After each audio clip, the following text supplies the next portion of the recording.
Amigos do Saúde Digital, estou tendo a honra de receber aqui como que eu posso dizer, uma referência na inovação no setor de saúde, um dos precursores da transformação digital na saúde no Brasil, onde que a gente pôde perceber mesmo, né?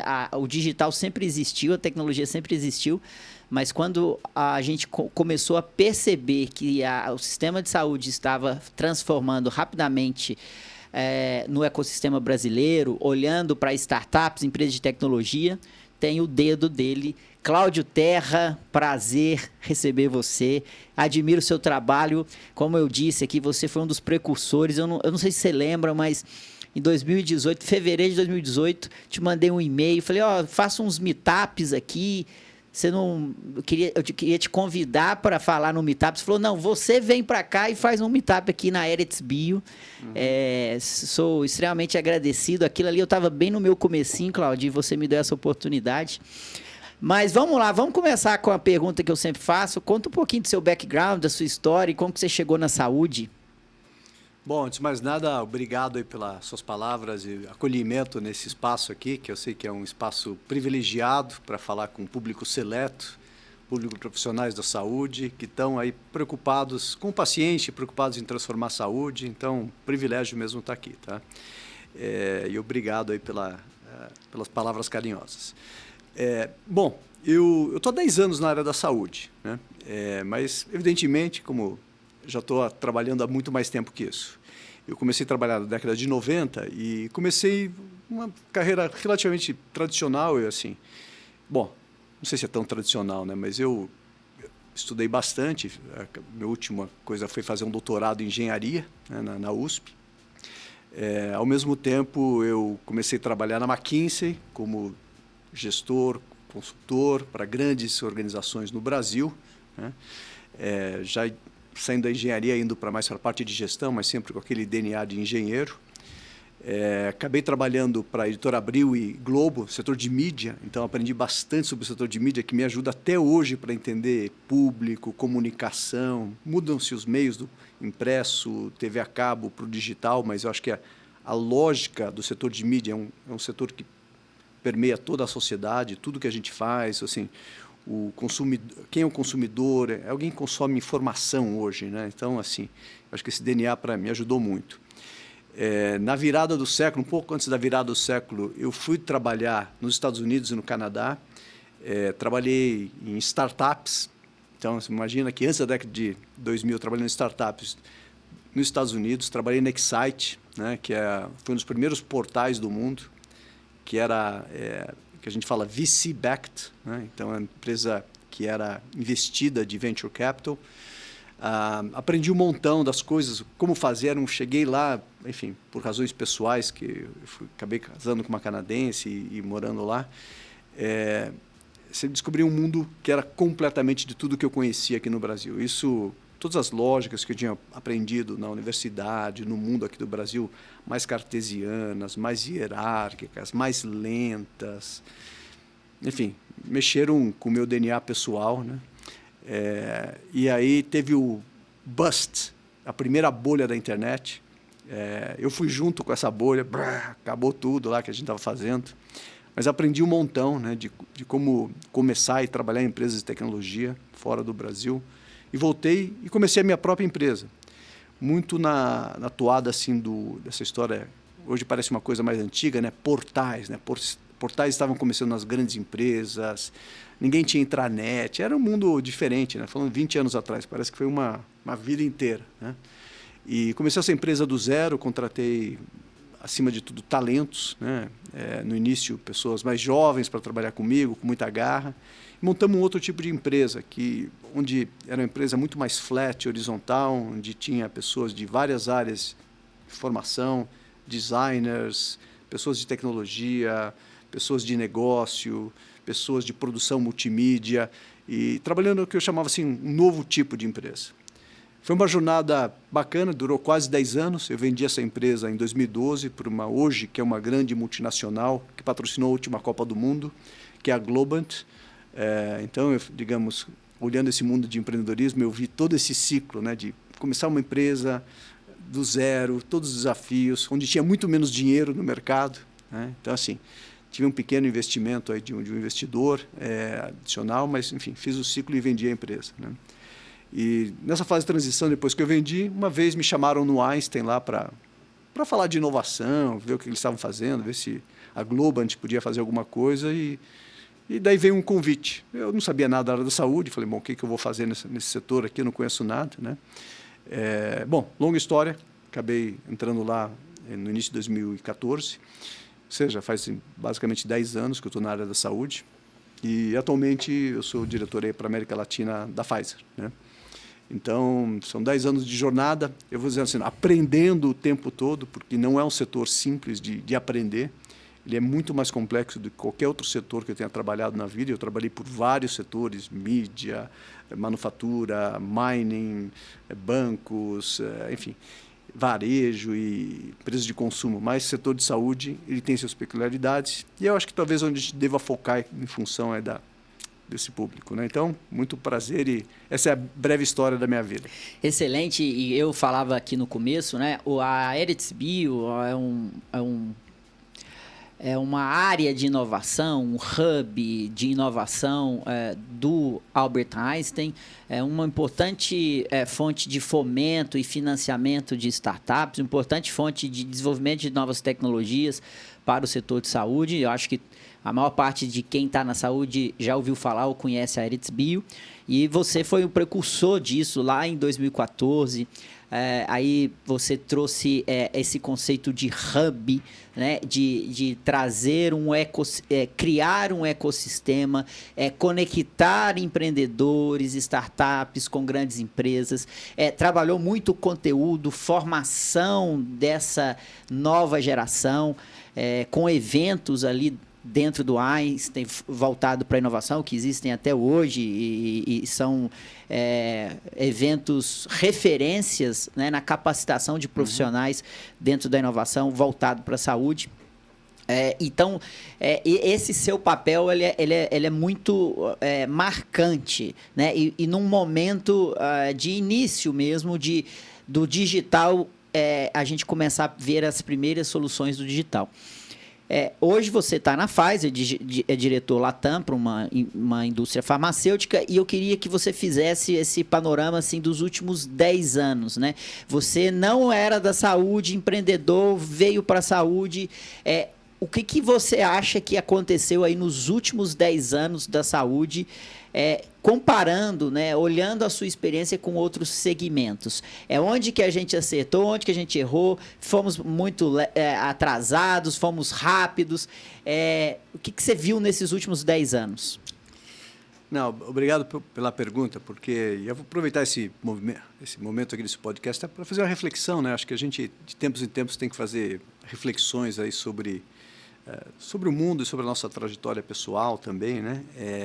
Isso, talvez depois sobre o futuro, né? Mas vamos começar olhando um pouco para trás, né? Então, eu acho que assim, eu entrei assim no setor da saúde assim, sem expectativas muito claras. Eu acho que é um pouco assim dessa veia de empreendedor, né? Falei, bom, que legal, vou aprender um monte de coisa nova, um setor completamente novo, conviver com pessoas muito diferentes, né? Com uma formação muito diferente. E provavelmente, assim, eu vou deixar as outras pessoas falarem um pouco de todos os desacertos que eu fiz, porque com certeza fiz um monte, tá? Mas eu acho que, trazendo um pouquinho assim, o DNA e a veia de empreendedor, né, assim, é não ter medo de errar, né? Assim, é não ter medo do desconhecido, né? Então, acho que quando eu entrei na saúde, para mim era um grande universo desconhecido. Hoje em dia, assim, não é tão desconhecido assim, eu já conheço um pouco mais, né?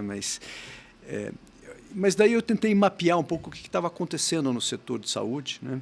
Vis-à-vis o que eu conhecia de outros setores, né? Como eu acho que falei na breve introdução, eu prestava serviços de tecnologia, desenvolvimento, inovação, consultorias nessa área para basicamente quase todos os setores da economia. E, por acaso, eu tinha tido um ou outro cliente nessa época, acho que o Fleury foi um deles, que eu me lembre bem, que a nossa empresa chegou a trabalhar um pouco, onde eu conheci um pouco do setor de saúde, né?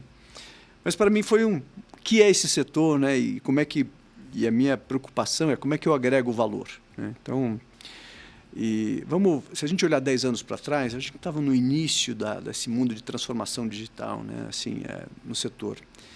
E, logicamente, o setor, a tecnologia, ela é exógena ao setor de saúde. Ela, em grande medida, está sendo desenvolvida em outro setor, no setor de tecnologia, que daí serve todos os setores da economia.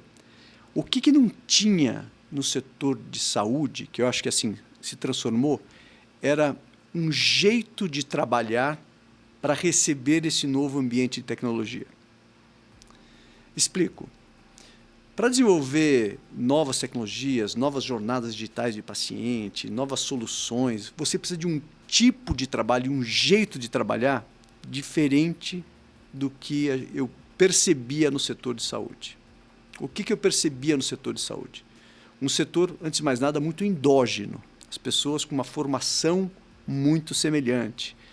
Evidentemente, um protagonismo do médico, que é um profissional, evidentemente, com uma formação incrível, com uma formação, um nível de estudos contínuo na vida, porque a vida de um médico nunca para de estudar, né? Nunca para de aprender, mas que faltava, digamos, um outro tipo de DNA para abraçar não apenas novas tecnologias, porque eu acho que o setor de saúde, e o médico em particular, abraça a tecnologia, mas entender como é que você desenvolve tecnologia, como é que você resolve problemas trabalhando com outros tipos de profissionais.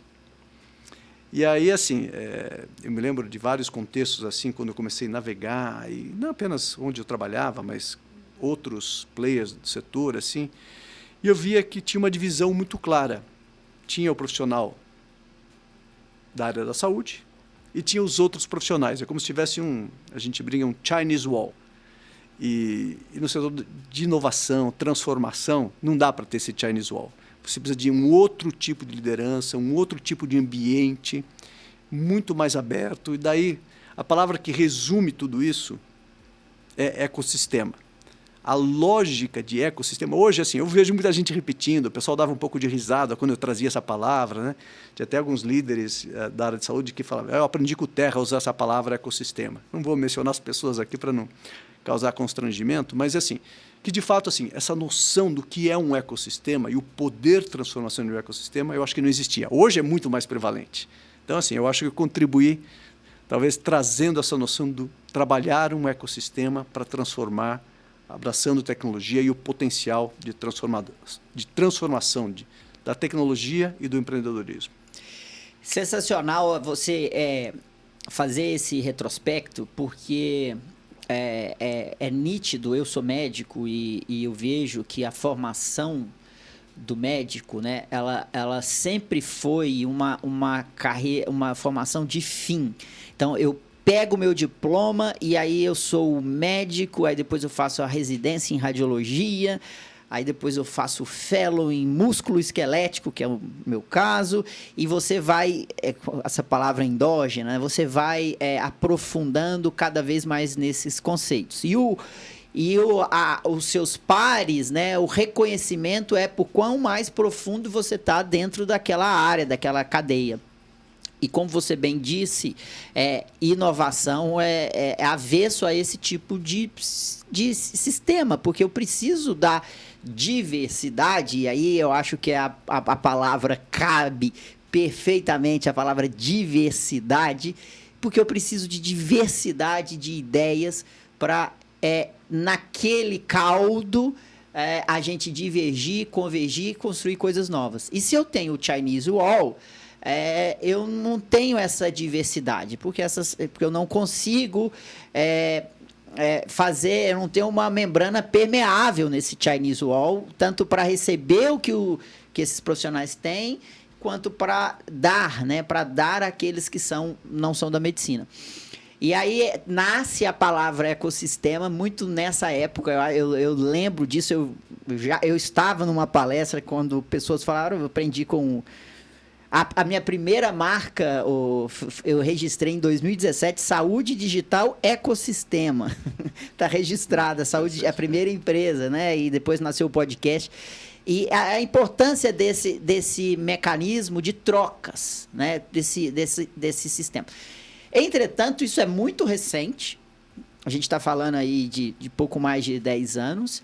E a gente ainda não consegue ter essa capilaridade como a gente gostaria no setor de saúde, quando a gente olha para instituições consagradas, como as grandes universidades, quando a gente olha para as grandes associações médicas, quando a gente olha para os grandes hospitais, quando a gente olha também para a cabeça do médico, que é a forma com que ele se posiciona, às vezes ele perde a oportunidade de participar desse ecossistema.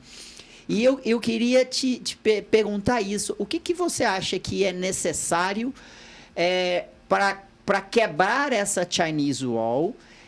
E quais são as características que um profissional tem que ter para ele fazer parte de um ecossistema? Ótima pergunta. Mas eu queria aproveitar assim, a tua pequena narrativa sobre a especialização, né, que você contou, né, termina a graduação, internato, residência, especialização, mais especialização 1, 2, 3, né? Acho que uma das conversas que eu me lembro de ter muito, assim, né, com vários profissionais da área da saúde, no início, né, antes de ter todo esse boom aqui, né, é a questão do impacto, né? Então, vamos pensar um pouquinho, né? Evidentemente, você mesmo poderia estar lá no teu consultório ou num hospital, você teria um impacto. E assim, o que significa que quando você fala assim, bom, além de ter esse impacto, seja num trabalho bem específico, ou seja no contato diário com o paciente, que é um trabalho nobre, né? Eu quero ter um impacto em grande escala. Eu quero desenvolver soluções, eu quero desenvolver tecnologia, eu quero desenvolver uma empresa que vai impactar dezenas de milhares, centenas de milhares, milhões de pessoas no meu estado, no meu país, no mundo. Daí você muda a dimensão, né? Muda a dimensão do que é inovação. Inovação não é fazer uma coisa nova. Inovação é desenvolver algo que tem um grande valor para a sociedade e que vai ter um grande impacto, né?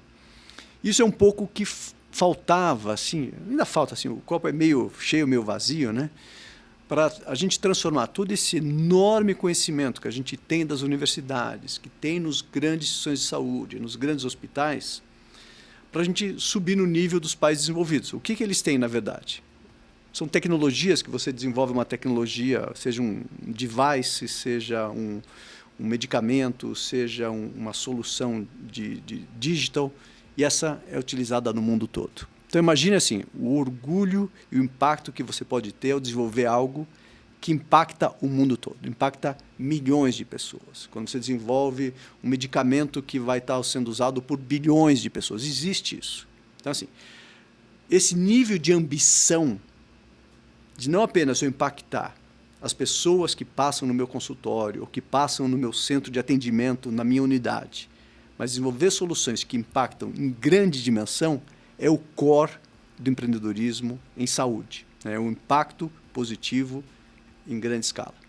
Isso se aplica ao profissional que está, digamos, na clínica, mas também aquele que está na bancada. Então, eu lembro de conversar muito com profissionais, com doutorado, pós-doutorado, etc. E assim, não, mas o que você vai fazer? Aliás, eu participo eu fiz doutorado também, participo de um monte de bancas, falando, como é que essa tua pesquisa, né, vai impactar a vida das pessoas?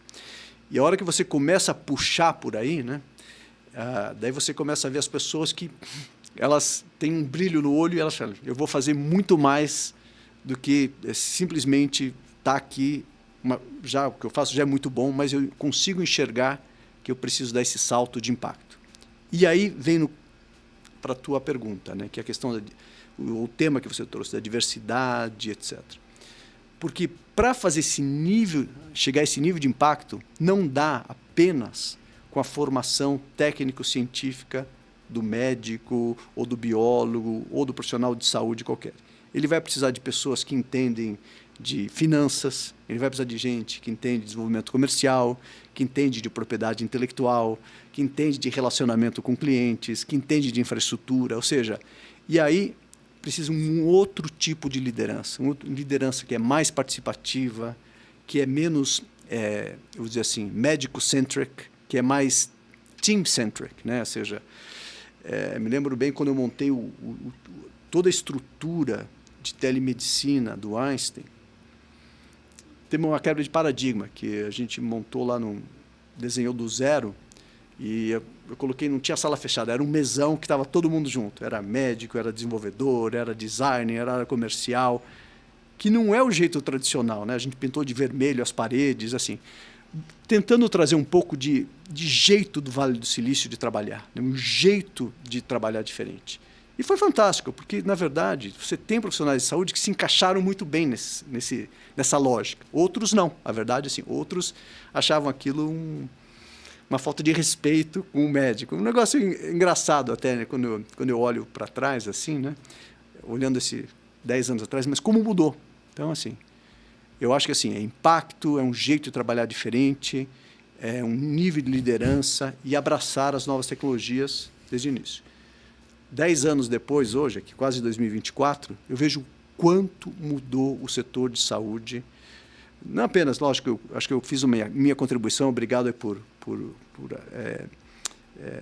digamos, mencionar essa contribuição, mas eu acho que teve vários atores, na verdade. Assim, eu acho que tenho sido um dos atores contribuindo para isso, mas essas várias pessoas que estão fazendo esses movimentos estão transformando o jeito de trabalhar, o jeito de desenvolver tecnologia e a cultura, né? A cultura organizacional do setor de saúde.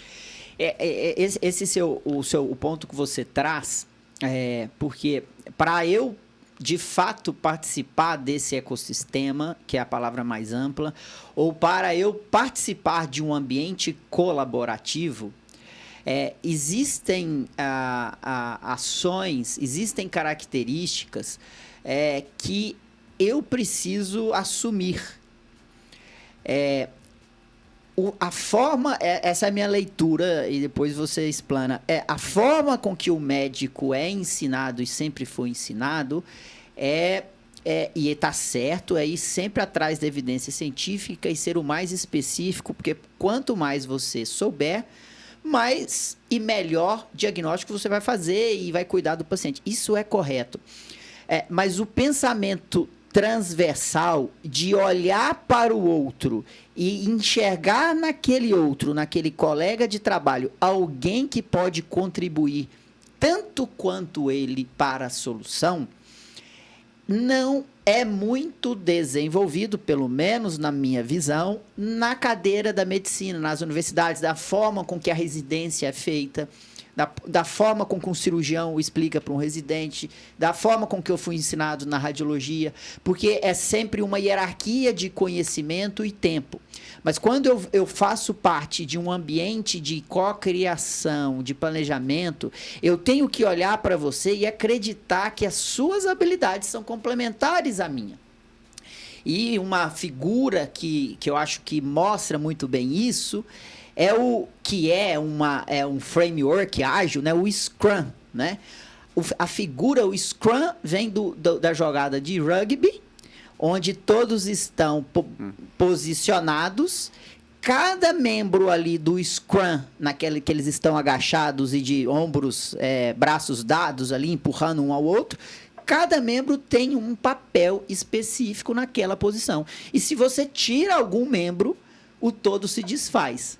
Mas a hierarquia está preservada, tem a hierarquia, mas a força ali daquele time é que faz mover, é que faz caminhar. E quando eu não tenho essa visão de olhar para o outro e enxergar que ele tem características complementares à minha, eu tenho um problema em participar desses ambientes de cocriação e participar desses ambientes de evolução. O que eu concordo com você, nos últimos 10 anos, a gente acelerou muito. Porque a necessidade desses profissionais que têm, sim, o conhecimento técnico aprofundado, mas que saibam reconhecer a força de um time para conseguir esses objetivos. E eu queria que você me dissesse, assim, esse pensamento... talvez a engenharia, se você pegar a engenharia tradicional, ela também tem essa mesma função assim de aprofundar no conceito, né? Como que você acha que como que a gente pode trabalhar, sabe, essa visão que você chegou lá no Einstein brigou ali, que não é brigou, lutou para que esse ambiente colaborativo, horizontal fosse feito, respeitando as hierarquias. Como que a gente pode ensinar isso? Como que a gente pode passar isso para frente? Como a gente pode capacitar os novos líderes, principalmente os médicos que não têm isso na faculdade? Que ele precisa ter? Quais habilidades ele precisa desenvolver? Não, bacana. Eu, de novo, vou pegar, assim, acho que você fala pontos super importantes. Eu vou responder isso daqui pegando alguns pontos dessa tua última fala, né? Eu acho que são... acho que a primeira coisa, assim, eu acho que está correto, assim, a questão da segurança do paciente, né? Que ou seja, você usar evidência, que você usar protocolos, né? Assim, isso são que ao longo de décadas, eu diria quase um século, ou seja, a prática da saúde, né, e eu aprendi isso com profissionais de extrema reputação, né, é uma forma de você garantir a qualidade do atendimento médico, né. E isso, em nenhum momento, você pode infringir essa regra. Mas daí, deixa eu fazer um paralelo. Você tem esse mundo de inovação que a gente está falando agora, né, que esse mundo do digital que se move muito mais rápido. E daí você traz uma força do aprender com o erro. Como é que essas duas coisas coexistem? Né? E eu acho que parte assim da receita de bolo, da transformação, não deve ser uma receita de bolo, mas é fazer com que essas duas forças importantes coexistam. Porque, de fato, assim, você está certo, você é treinado como um profissional, seja um profissional de engenharia que vai construir uma ponte ou edifício, não vou tentar para ver se funciona. É uma segurança, você faz isso com segurança, coeficiente de segurança, ou alguém que constrói um avião que tem que pilotar, ou seja, não é só a área da saúde, tem essa lógica da segurança das pessoas, mais do que paciente das pessoas, tem a ver com digamos, a consistência técnica de diversas profissões, né? O mundo da inovação traz um elemento cultural que é você desenhar processos, modelos de negócio, fazer experimentos que, em sua grande maioria, não vão dar certo. Então, assim, olhando a retrospectiva, acho que nesses últimos 10 anos eu conheci muitas centenas, mais de milhares de, por exemplo, startups da área de saúde. A grande maioria, mas a grande maioria, não teve sucesso. Algumas tiveram grande sucesso, mas são claramente a exceção. Quando eu também assim, montei equipes, laboratório de inovação, etc., para trabalhar com inteligência artificial, estou falando há 10 anos atrás na área da saúde, e trouxe algumas pessoas de outros setores que não trabalhavam nisso daqui, também vários projetos não deram certo. Alguns deram muito certo e transformaram, inclusive, a percepção da instituição. Nossa, a inteligência artificial funciona. Eu me lembro de uma equipe que a gente contratou, uns rapazes brilhantes que vieram trabalhar comigo lá, que eu tive a oportunidade de ser o sponsor deles, né? Que ganharam o primeiro prêmio mundial de detecção de câncer de próstata a partir de imagens de MRI, de ressonância, falando em inglês, né? Mas, enfim, e trabalhando junto com os profissionais, né, radiologistas, especialistas nessa área, e ganhou um concurso competindo com 300 universidades no mundo. Isso abriu o olho da instituição. Nossa, isso aqui é verdade. Está acontecendo. Porque é um pouco de... Assim, eu preciso ver para crer que funcionam essas tecnologias. Hoje é mais comum, né? Você vê um monte de visual computing, AI, etc. Mas há 10 anos atrás as pessoas não acreditavam que era possível. Mas para chegar nesse resultado, por exemplo, positivo, que é um pequeno detalhe, assim, vários outros não deram certo, ou deram certo tecnicamente, mas para escalar não era tão óbvio, enfim. Então, esse é um mundo que você convive com coisas que não dão certo. Mas em nenhum momento colocando a segurança do paciente em risco. Mas outros tipos de frustrações. E eu sempre digo assim, quem trabalha com inovação tem que ter alta resiliência emocional. Porque se as pessoas são muito treinadas para não errarem, estarem sempre certas, assim, não dá certo. Então, assim, é uma parte de uma transformação, de abraçar o Scrum, mas, na verdade, mais do que o Scrum, na verdade, por que você faz o Scrum? Porque você está o tempo todo fazendo ajustes, né? Aquela coisa da, não vou entrar em detalhes aqui, mas da daily, né? Fazer aquela comunicação frequente, etc., dos times ágeis, é para fazer pequenos ajustes. Não é que você tem um blueprint. Como é que desenvolvia software antigamente?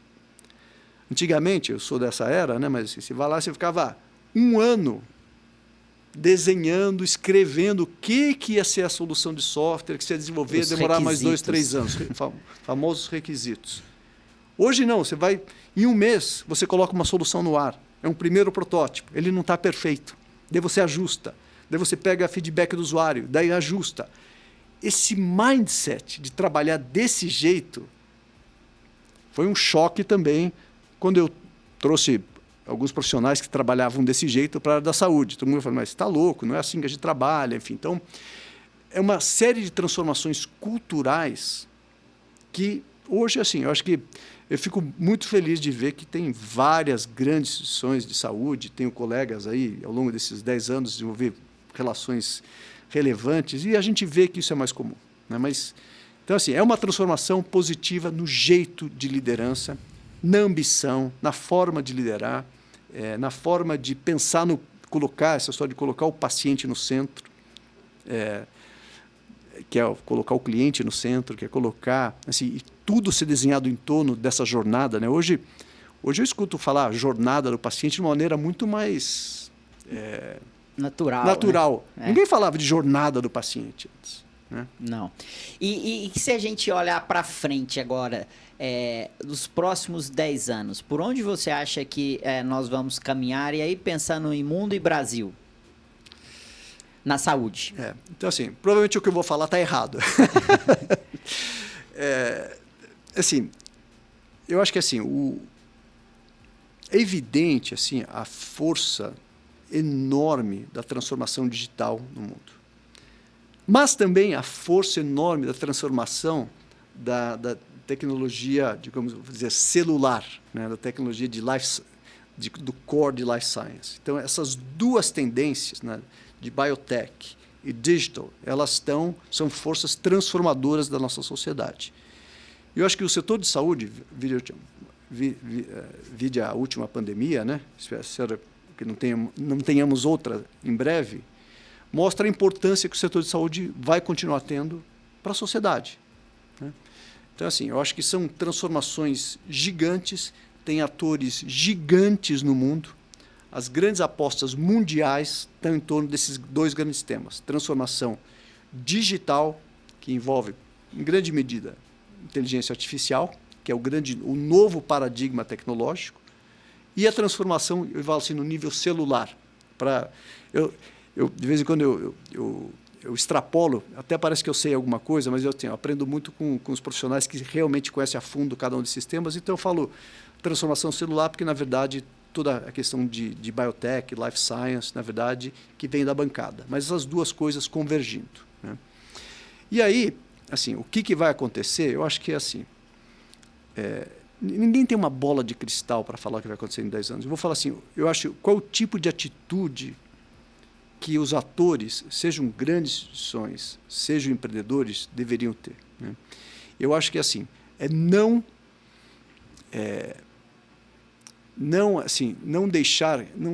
olhar essas grandes tendências e falar assim, isso não vai afetar o meu DNA, não vai afetar o meu negócio, não vai afetar a forma como os pacientes são, porque vai afetar e já está afetando.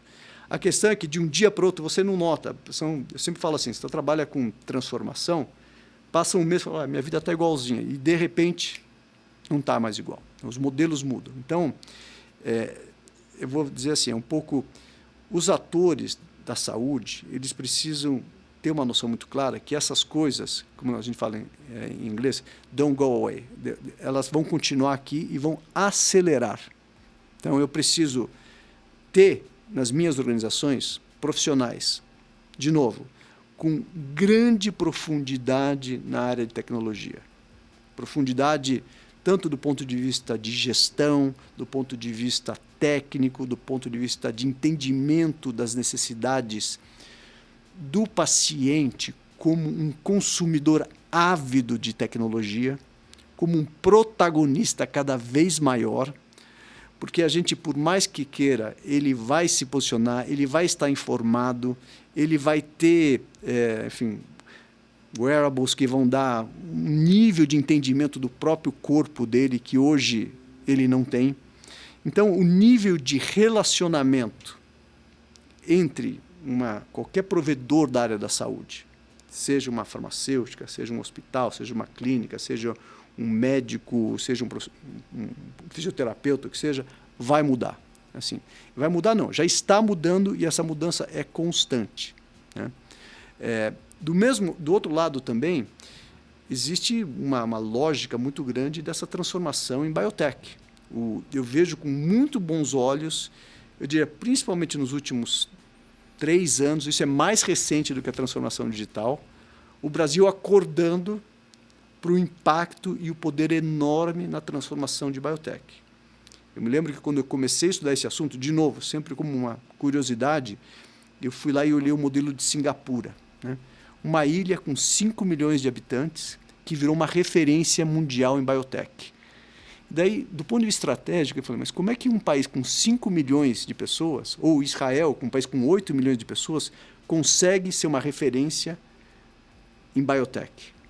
Daí você começa a entender não apenas o fato, assim, como que eles criaram um ecossistema, como atraíram pesquisadores, como foi o mecanismo de financiamento, como foi a lógica do relacionamento entre universidades, centros de pesquisa e empresas, e a questão de expansão internacional e os grandes fundos, né? Acho que é importante falar um pouco de fundos. A gente não falou nisso. Fundos, eles trazem algo que faltava de maneira geral na economia, mas faltava no setor de saúde. O investimento, o dinheiro. Investimento de alto risco para a gente poder desenvolver tecnologia core na área da saúde. Antes da existência de fundos, como que você levantava dinheiro, se você era um pesquisador ou um empreendedor, para desenvolver algo com risco enorme de não dar certo? Não existia essa fonte no Brasil. Ou as fontes públicas que no Brasil quase que... Que são poucas e não tinham um DNA de inovação, tinham um DNA mais de pesquisa científica, de bancada, né? Privilegiavam o professor, doutor da universidade. Então, a maior parte dos fundos canalizado para isso. Então, essa indústria de venture capital, ela está permitindo e ela está se especializando cada vez mais em investir em saúde. Então, assim, nos últimos 3 anos, em particular, surgiram vários fundos especializados em saúde. Algo que não existia. Isso é mais recente ainda. Há 10 anos atrás tinha 0. Eu diria, hoje, nos últimos 3 anos, tem uns 5, ou 6 ou 7 fundos, depende de como é que se define, que são especializados em saúde.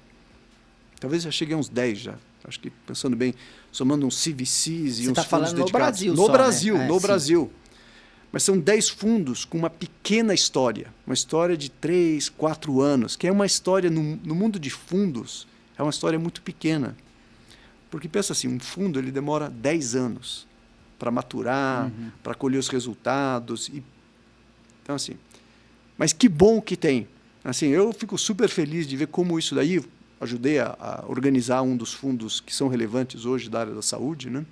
Então, assim, isso abre uma perspectiva. Então, você me perguntou o que acontece há 10 anos. Assim, esse ecossistema muito mais robusto, não é qual a tecnologia que vai dar certo, porque existem várias tecnologias competindo, de IoT, de inteligência artificial, de biotech, de genômica, mas daí cada um especialista vai defender a sua história. Eu acho que assim. E essas tecnologias vão criar novos modelos de negócio. O fato é esse. Porque modelos de negócio não baseados em tecnologia disruptiva vão existir, mas têm, digamos, um impacto menor e são menos exportáveis, né? A grande visão assim, do venture capital, que é bacana, assim, como que isso escala, né? Como que isso daqui eu levo para o Brasil, para a América Latina, para o mundo, seja uma inovação de base científica, uma mais de digital, etc. Então, assim, eu acho que o futuro é um futuro de transformação, onde tem essa combinação de deep tech, tecnologia, seja digital, seja biotech, venture capital, que é uma indústria que, embora tenha um monte de hype exagerado, ela traz algo que a gente não tinha e tem hoje uma especialização. Tenho conversado com vários investidores, gente que já investiu em 20 startups de saúde. Então, assim, que riqueza que é isso, né? Que riqueza que a gente tem hoje no ecossistema, que com certeza, se você tem familiares, eu acho, uma vez a gente já conversou que já trabalhavam na área da saúde, na época deles não tinha. Sim. Não existia isso. Então, normal que a vida deles era uma vida muito diferente do que existe hoje de potencial para um médico, para um enfermeiro, para alguém assim. Abre outras possibilidades. Enormes, né? E cabe a nós, profissionais que estamos neste ecossistema, participando dessa realidade, porque também não adianta, se você não está nesse ecossistema, praticamente você está fora do mercado. Não é uma questão, eu quero. Não, você precisa estar para você estar adequado, né? Para você estar elegível para esse mercado. E isso é um processo natural. E como que a gente olha? A gente está olhando isso como ameaça? A gente está olhando isso como algo que vai tirar alguns privilégios? Ou eu estou olhando isso como oportunidade? Porque diretamente proporcional às ameaças estão as oportunidades. Quando você fala de tecnologia, eu gosto muito também de não falar a inteligência artificial, não. São as tecnologias, mas o importante é você estar neste ecossistema, ter essa visão para participar desse processo. Quando você está nesse ecossistema e participando, você começa a ver que tem muitas oportunidades e aí você deixa de temer as dificuldades. Eu acho que é um caminho muito claro para um empreendedor, que tem que ser extrapolado para aquele que está no mercado de trabalho. Para a gente encerrar, queria que você deixasse em uma frase assim, alguma dica, algum posicionamento para o profissional hoje que está no nosso ecossistema. O que você acha que ele deve ter? Acho que assim, a curiosidade é o que move o mundo, né? Assim, os grandes inovadores são pessoas curiosas. Mas tem que ser uma curiosidade que, assim, que extrapola a bancada, extrapola os livros. Eu gosto de ler, fiz doutorado, enfim, estudei muito, publiquei 10 livros, né? Então, assim, eu tenho esse lado, assim, que, digamos... acadêmico, que tem uma relação com o profissional de saúde, embora a minha área seja outra, né? Eu acho que isso daí ele tem valor, mas ela não é suficiente para trabalhar no mundo de tecnologia. A curiosidade de aprender com o outro. Estar no ecossistema significa você falar com pessoas diferentes, alguns com outros especialistas de outras áreas correlatas, falar com investidores, entender o olhar dele, ou seja, as conversas do ecossistema, eu acho que esse podcast é um pouco isso, né? Elas ajudam a gente a desenvolver outras habilidades, né? Que, evidentemente, não são tão óbvias, né? Porque é muito fácil, quando você é um especialista, o especialista ao mesmo tempo, ele pode ser um grande aliado da inovação, mas ele pode ser um grande inimigo da inovação, porque ele é descrente de tudo que já não tem uma evidência estabelecida, seja técnica científica, seja de modelo de negócio. Então, essa tensão entre ser especialista e, ao mesmo tempo, estar aberto a aprender com outras competências, acho que é um diferencial fantástico que todos os profissionais deveriam ter. E não só da área da saúde, para falar a verdade. Eu acho que, curioso, aprenda sozinho, mas aprenda também coletivamente. Corroboro dessa visão, e se eu puder complementar, tenho 3 filhos. E o que eu falo, se você conhecer, você vai perguntar para ele o que seu pai fala. Eu falo para eles, sejam criativos e resolvam problemas. É isso que eu espero dos meus filhos. Sejam criativos e resolvam problemas. Porque para você ser criativo e para você traduzir toda a teoria que é fundamental e imprescindível, na resolução de problemas, nas aplicações. É isso que a gente precisa, de pessoas que queiram. A bancada é super importante. E vai ter gente que vai querer estar só na bancada. E ela está resolvendo problema só na bancada. Mas aquilo ali precisa resolver o problema de alguém. Corroboro muito com a sua opinião. Quero agradecer imensamente. Um prazer receber você aqui no nosso podcast. Desejar ainda mais sucesso aí na sua carreira. E até a próxima. Lorenzo, muito obrigado pelo convite. De novo, que conversa gostosa. Assim, dá para ver que você tem uma mente aberta a esse mundo do ecossistema e por isso que você está fazendo um grande sucesso aí. Obrigado e Cláudio. Parabéns aí por tudo. Valeu. Pessoal, preciso do seu feedback. Conta para mim aí, @Lorenzo Tomé no Instagram, LinkedIn. Estamos no YouTube, você pode assinar nosso canal. Ver lá os vídeos, as imagens, ou escutar no Spotify, Deezer, Apple Podcasts. Manda feedback, compartilha esse conteúdo para a gente cada vez liberar, soltar episódios que mais atenda às suas expectativas. Obrigado pela sua audiência e até a próxima.